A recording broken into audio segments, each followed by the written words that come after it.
നമ്മൾ ഇന്ന് രാവിലെ എണീച്ചപ്പോൾ മുതലൊരു ന്യൂസ് കേൾക്കുന്നുണ്ട്. അതായത് ആമസോണിൽ നിന്ന് ബാംഗ്ലൂരുള്ളൊരു ഫാമിലി ഗെയിമിംഗ് കൺട്രോളർ ഓർഡർ ചെയ്ത സമയത്ത് അവർക്ക് വന്ന പാക്കേജിൽ ഒരു മൂർഖൻ പാമ്പിൻ്റെ കുഞ്ഞിനെയാണ് അവർക്ക് കിട്ടിയത്. അപ്പോൾ ഈ ഒരു ന്യൂസ് അത്യാവശ്യം എല്ലാവരും ഇപ്പോൾ കേട്ട് കാണുമെന്ന് ഞാൻ വിശ്വസിക്കുന്നു. ഇതിൻ്റെ കാര്യമായിട്ട് ഇവർ ആമസോണിനെ കോൺടാക്ട് ചെയ്ത സമയത്ത് അവരുടെ ഭാഗത്ത് നിന്ന് വന്ന റെസ്പോണ്ട് എന്താണെന്ന് വെച്ച് കഴിഞ്ഞാൽ, നിങ്ങൾ എത്ര രൂപയാണോ പേ ചെയ്തത് അത് കംപ്ലീറ്റ്ലി റീഫണ്ടായിട്ട് ലഭിക്കും എന്നുള്ളൊരു കാര്യമാണ്. അല്ലാതെ ഈ ഒരു കാര്യത്തിൽ എന്ത് അപ്ഡേറ്റ്സ് വരും എന്നുള്ളൊരു കാര്യം അവിടെ നിന്ന് എന്ത് ചെയ്തില്ല, അവർ കൊടുത്തില്ല. അവർ പറഞ്ഞത് നിങ്ങൾ എമൗണ്ട് പേ ചെയ്ത എമൗണ്ട് തിരിച്ച് കിട്ടും എന്നുള്ളൊരു കാര്യം പറഞ്ഞിട്ടുണ്ട്. പിന്നെ ഇവർ ഈ ഒരു കാര്യം അവിടെ എന്ത് ചെയ്തിട്ടുണ്ടാവും, നോട്ട് ചെയ്തിട്ടുണ്ടാവും. പിന്നെ ഇത് അത്യാവശ്യം വൈറലായ സ്ഥിതിക്ക് ചിലപ്പോൾ എന്തെങ്കിലും അപ്ഡേറ്റ്സ് ഉണ്ടാവാൻ സാധ്യതയുണ്ട്. അല്ലാത്ത പക്ഷം ഇതിന് വലിയ അപ്ഡേറ്റ്സ് ഒന്നും നോക്കണ്ട. കാര്യം എന്താണെന്ന് വെച്ച് കഴിഞ്ഞാൽ, ഇതുപോലുള്ള വലിയ ഒരുപാട് കമ്പനികൾ ഇപ്പോൾ ഉണ്ട്. നമുക്കറിയാം പ്രൊഡക്ട്സ് ഇതുപോലെ നമുക്ക് ഹോം ഡെലിവറി ചെയ്യുന്ന വലിയ കമ്പനികൾ വരെയുള്ള കാര്യം നമുക്കറിയാം. അപ്പോൾ ഇതുപോലുള്ള കമ്പനികളുടെ കസ്റ്റമർ സപ്പോർട്ട് വർക്ക് ചെയ്യുന്നത് എങ്ങനെയാണെന്ന് വെച്ച് കഴിഞ്ഞാൽ, മൾട്ടിപ്പിൾ കമ്പനി ആയിരിക്കും ഇതിൻ്റെ കസ്റ്റമർ സപ്പോർട്ട് ഹാൻഡിൽ ചെയ്യുന്നത്. നമ്മൾ വിചാരിക്കും ഈ നമ്മളെ കോൾ ചെയ്യുന്ന ആൾക്കാർ ആമസോണിൻ്റെ കമ്പനിയിൽ ഇരുന്നിട്ടായിരിക്കും നമ്മളോട് സംസാരിക്കുന്നത്. അവിടെ എന്തുണ്ട്, ഒരുപാട് അവർക്ക് ഹയർ ലെവൽ അതോറിറ്റീസ് ഉണ്ട്. അപ്പോൾ എന്തായാലും നമ്മൾ എന്തെങ്കിലും പറയുമ്പോൾ അവരായിട്ട് സംസാരിച്ചിട്ട് നിങ്ങൾക്ക് അപ്പോൾ തന്നെ എന്ത് ചെയ്യും, ഫർദറായിട്ടുള്ള ഡീറ്റെയിൽസ് തരുമെന്ന് നമ്മൾ വിചാരിക്കും. പക്ഷേ കംപ്ലീറ്റ്ലി അങ്ങനെയല്ല.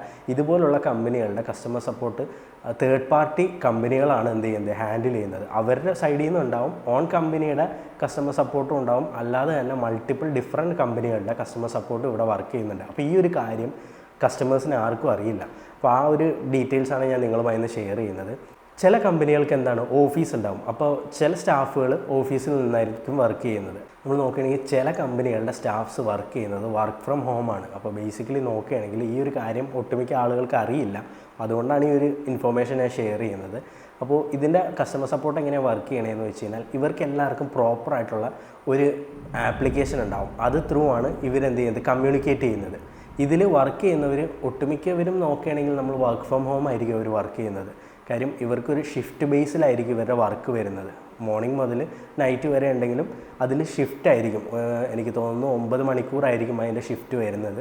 അങ്ങനെ വെച്ച ആളുകൾ ഇങ്ങനെ എന്ത് ചെയ്യും, റൊട്ടേറ്റ് ചെയ്തുകൊണ്ടേയിരിക്കും. അപ്പോൾ ടൈം ആകുമ്പോൾ ഇവർ ജോയിൻ ചെയ്യും, അപ്പോൾ ആ ടൈമിൽ ഇറങ്ങുന്ന ആൾക്കാരെ എക്സിറ്റ് അടിക്കും. ഇങ്ങനൊരു സംഭവമാണ് ഇതിൽ വർക്ക് ചെയ്യുന്നത്. അപ്പോൾ ഈ ഒരു കാര്യം ഒട്ടുമിക്കവർക്കും അറിയില്ല. പിന്നെ വേറൊരു കാര്യം എന്ന് വെച്ച് കഴിഞ്ഞാൽ, ഇവർ എങ്ങനെ കോൺടാക്ട് ചെയ്യുന്നതെന്ന് വെച്ച് കഴിഞ്ഞാൽ, നമുക്ക് കാണുന്ന സെയിം കാര്യങ്ങളായിരിക്കും ഈ കസ്റ്റമർ സപ്പോർട്ടിൽ ഇരിക്കുന്നവർക്കും കാണാൻ സാധിക്കുന്നത്.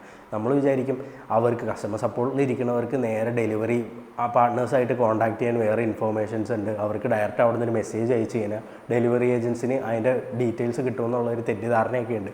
സത്യം പറഞ്ഞാൽ അങ്ങനെ ഒരു സംഭവമില്ല. അവർക്കും നിങ്ങൾ എന്താണോ കസ്റ്റമർ കാണുന്നത് ആ സെയിം സാധനം തന്നെയാണ് ഈ കസ്റ്റമർ കെയറിൽ ഇരിക്കുന്ന ആൾക്കും കാണാൻ സാധിക്കുന്നത്. അവരെന്ത് ചെയ്യും, അത് നോക്കിയിട്ട് നിങ്ങൾക്ക് ജസ്റ്റ് ആ കാര്യങ്ങൾ ഇൻഫോർമേഷൻ നിങ്ങൾക്ക് പാസ് ചെയ്യും. അല്ലാതെ അവരുടെ ഭാഗത്തു നിന്ന് ഒരു അഷുറൻസ് ആയിട്ടുള്ള ഒരു കാര്യം നിങ്ങൾക്ക് തരില്ല. ഞാൻ ഇതിനൊരു എക്സാമ്പിൾ പറഞ്ഞുതരാം. ഇപ്പോൾ ഇന്ന് നിങ്ങൾക്കൊരു അർജൻറ്റ് ഒരു ആവശ്യമായിട്ടൊരു പാക്കേജ് നിങ്ങൾ ഓർഡർ ചെയ്തത് ഇന്ന് വരുമെന്ന് നിങ്ങൾക്ക് ആപ്പിൽ കാണാൻ സാധിക്കുമെന്ന് വിചാരിച്ചു.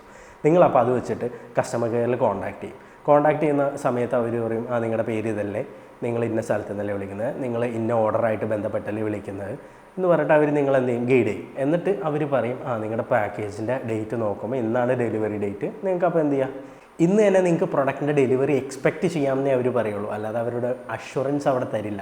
അപ്പോൾ അവർ പറയും ഇന്ന് 7 മണി വരെയാണ് ടൈമെന്ന് തോന്നുന്നു, അല്ലെങ്കിൽ 9 മണിയാണെന്ന് തോന്നുന്നു. ആ ഒരു ടൈമിനുള്ളിൽ നിങ്ങൾക്ക് എന്ത് ചെയ്യും, പ്രൊഡക്റ്റിൻ്റെ ഡെലിവറി എന്തായാലും കിട്ടും എന്നുള്ള രീതിക്ക് നിങ്ങളോട് പറയും. അപ്പോൾ നിങ്ങൾ എന്ത് ചെയ്യും, അത് ഇന്ന് തന്നെ പ്രൊഡക്റ്റ് വരും, അപ്പോൾ അവരവിടെ എന്തോ നോക്കിയിട്ടുണ്ട്, അവരവിടെ കോൺടാക്ട് ചെയ്തിട്ടുണ്ടെന്നുള്ളൊരു തിങ്കിങ് നമുക്ക് വരും. നമ്മളെന്ത് ചെയ്യും, പ്രൊഡക്റ്റ് അതുവരെ വെയിറ്റ് ചെയ്തതിന് ശേഷം നമ്മൾ എന്ത് ചെയ്യും, വീണ്ടും ആ ടൈം കഴിഞ്ഞിട്ട് കാണാതെ ആകുമ്പോൾ നമ്മൾ വീണ്ടും കോൺടാക്ട് ചെയ്യും.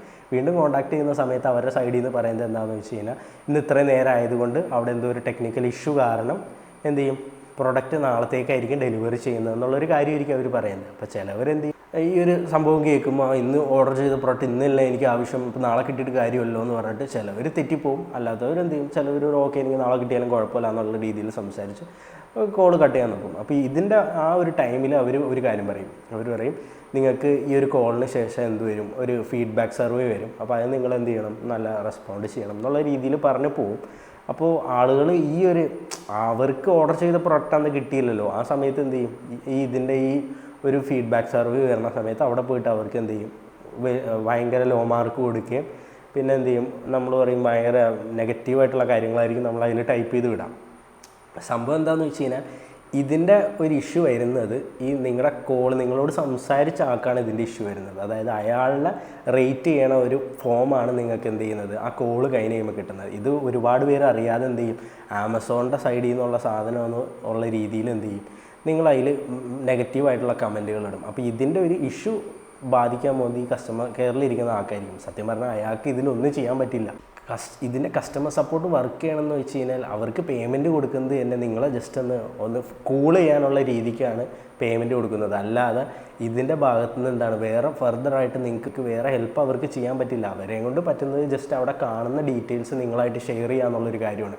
ആ ഷെയർ ചെയ്യുമ്പോൾ നിങ്ങൾ എന്ത് ചെയ്യുക, ഒന്ന് ജസ്റ്റ് കൂളാക്കുക, അത്രയേ ഉള്ളൂ. കാര്യം അവർക്കും അവിടെ റെസ്ട്രിക്ഷൻ ഉണ്ട്, കമ്പനിയുടെ സൈഡിൽ നിന്ന് വേറെ ഒന്നും കൊടുക്കുന്നില്ല. ആകെ ഈ ഒരു ഡീറ്റെയിൽസ് കൊടുത്തിട്ട് നിങ്ങൾ അത് വെച്ചിട്ട് അവരെന്ത് ചെയ്യുക, സംസാരിച്ച് നിങ്ങൾ ഒന്ന് കൂളാക്കി നിർത്തുക എന്നുള്ളൊരു രീതിയാണ്. അപ്പോൾ ഇതിനാണ് ആ ഒരു ഫോം ലാസ്റ്റ് വരുന്നത്. അപ്പോൾ ആ ഫോമിൽ ആളുകൾ നെഗറ്റീവ് ഇടുമ്പോൾ അത് ഇവർക്കാണ് ബാധിക്കുന്നത്. ഈ നെഗറ്റീവ് ഇട്ട കോളുകൾ എന്ത് ചെയ്യുമെന്ന് വെച്ച് കഴിഞ്ഞാൽ ഇപ്പോൾ ഏത് കമ്പനിയാണ് ഈ തേർഡ് പാർട്ടി കമ്പനിയിൽ ക്വാളിറ്റിയിലും പിന്നെ അതുപോലെ ഒരുപാട് ഓഫീസേഴ്സ് ഉണ്ടാവും, ടീം ലീഡർ, അങ്ങനെ ഒരുപാട് ആൾക്കാരുണ്ടാവും. അപ്പോൾ ഇതിൻ്റെ ഈ കോള് ഇങ്ങനെ നിങ്ങൾ നെഗറ്റീവ് ഇടുന്ന സമയത്ത് അവർ ഓഡിറ്റ് ചെയ്യും. ഓഡിറ്റ് ചെയ്ത് നോക്കുമ്പോൾ എന്തിനെങ്കിലും ഇവരുടെ ഭാഗത്ത് നിന്ന് മിസ്റ്റേക്ക് ഉണ്ടെങ്കിൽ നേരെ എന്ത് ചെയ്യും, ആ ഒരു ജോലിയിൽ നിന്ന് എടുത്ത് കളയും.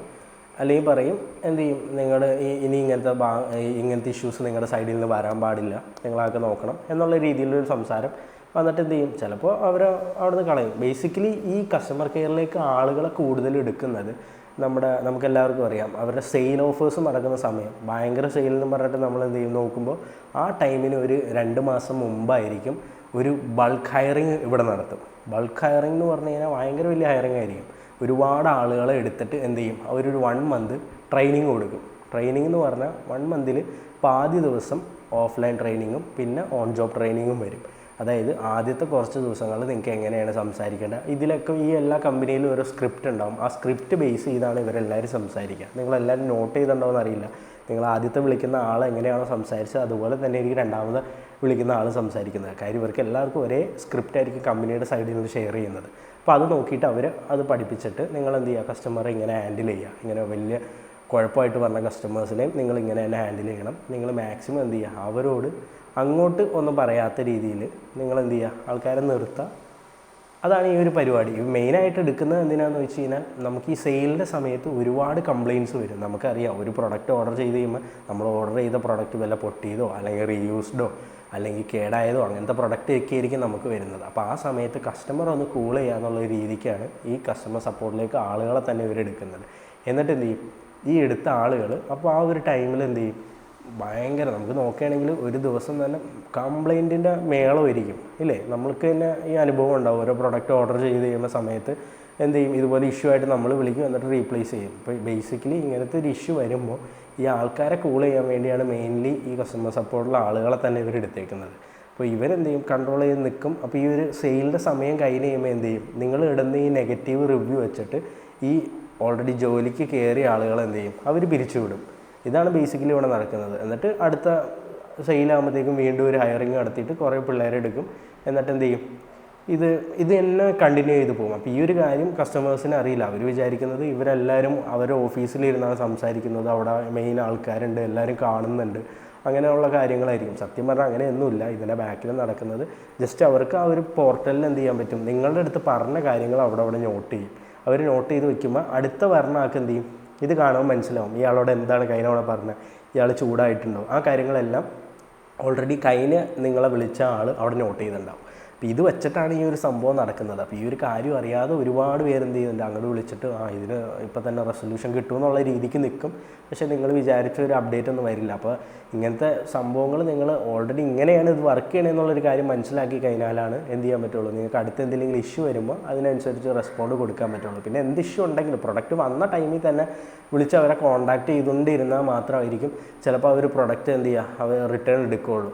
അപ്പോൾ ഈ ഒരു കാര്യം എല്ലാവരും ശ്രദ്ധിക്കുക. പിന്നെ ഇതുപോലെ തന്നെ ഇവർക്ക് ഡെലിവറി പാർട്ട്നേഴ്സിനെ നോക്കുകയാണെങ്കിലും മൾട്ടിപ്പിൾ തേർഡ് പാർട്ടി ഡെലിവറി പാർട്ട്നേഴ്സും ഉണ്ടാവും ഇവർക്ക്. അപ്പോൾ ഈ പ്രൊഡക്റ്റൊക്കെ എങ്ങനെയാണോ നമുക്ക് എത്തണമെന്ന് ചോദിച്ചു കഴിഞ്ഞാൽ നമ്മൾ വിചാരിക്കും ഇവർക്ക് എല്ലാം ഒരു കണക്ഷൻ ഉണ്ട്. സത്യം പറഞ്ഞാൽ ഇതിൻ്റെ മെയിൻ ഓഫീസിൽ ഇരിക്കുന്നവർക്ക് പോലും ഈ കസ്റ്റമർ കെയറിലേക്ക് എന്ത് ചെയ്യുക, കണക്ഷൻ ഇല്ല. അത് നിങ്ങൾക്ക് ആർക്കും അറിയാത്തൊരു കാര്യമാണ്. അപ്പോൾ ഈ ഒരു കാര്യം ഒന്ന് ഡീറ്റെയിൽ ആയിട്ട് പറഞ്ഞ് എന്താണോ ഇപ്പോൾ ഇതിന് ഇനി ഇത്രയും വലിയൊരു ന്യൂസായിട്ട് വന്നതുകൊണ്ട് ചിലപ്പോൾ എന്തെങ്കിലും റെസൊല്യൂഷൻ കമ്പനിയുടെ ഭാഗത്തു നിന്ന് ഉണ്ടാവും. അല്ലാത്ത പക്ഷം എനിക്ക് തോന്നുന്നില്ല വേറെ അപ്ഡേറ്റ്സ് ഒന്നും ഉണ്ടാവുമെന്ന്. അതുമാത്രമല്ല, ഇവരൊന്നും മെയിനായിട്ട് ഈ സെല്ലേഴ്സിൻ്റെ ഇങ്ങനത്തെ ഇഷ്യൂസ് ഒന്നും എന്ത് ചെയ്യില്ല, പ്രോപ്പറായിട്ട് ട്രാക്ക് ചെയ്യാത്തത് കൊണ്ടാണ് ഇങ്ങനെ ഒരു ഇഷ്യൂ വരുന്നത്. ഇപ്പോൾ തന്നെ നമ്മൾ നോക്കുകയാണെങ്കിൽ ഞാൻ തന്നെ ആമസോണിൻ്റെ ഒരു ബാഡ് എക്സ്പീരിയൻസ് വീഡിയോ ഷെയർ ചെയ്തിട്ടുണ്ടായിരുന്നു. അതിന് നോക്കുകയാണെങ്കിൽ അതിലെ കമൻറ്റ് ബോക്സിൽ മൊത്തം ഒരുപാട് 400+ ആളുകൾ എന്ത് ചെയ്തിട്ടുണ്ട്, കമൻറ്റ് ചെയ്തിട്ടുണ്ട്. അവർക്ക് ഇതുപോലെ ഓരോ പ്രൊഡക്റ്റ് മേടിച്ചപ്പോൾ അവർ ഓർഡർ ചെയ്ത പ്രൊഡക്റ്റ് അല്ല, കളർ വ്യത്യാസം, ഇങ്ങനത്തെ ഇഷ്യൂസ് വന്നിട്ട് അവരെന്ത് ചെയ്യുന്നില്ല, റിട്ടേൺ എടുക്കുന്നില്ല. ചിലവർക്ക് പ്രൊഡക്റ്റേ വന്നിട്ടില്ല, എന്നിട്ട് അവർ കംപ്ലയിൻറ്റ് ചെയ്തിട്ട് ഒരു റെസൊല്യൂഷൻ കിട്ടുന്നില്ല എന്നുള്ള രീതിയിൽ ഒരുപാട് പേര് കമൻറ്റ് ചെയ്തിട്ടുണ്ടായിരുന്നു. അപ്പോൾ ഞാൻ ആ ഒരു ഇതിൽ നിങ്ങൾക്ക് അറിയാത്തത് കൊണ്ടാണ് ഈ ഒരു ഇൻഫർമേഷൻ പാസ് ചെയ്തത്. അപ്പോൾ ഈ വീഡിയോയിൽ ഇത്രയേ ഉള്ളൂ. നമുക്ക് അടുത്തൊരു നല്ല ഇൻഫോർമേറ്റീവ് വീഡിയോ ആയിട്ട് വീണ്ടും കാണാം. See U.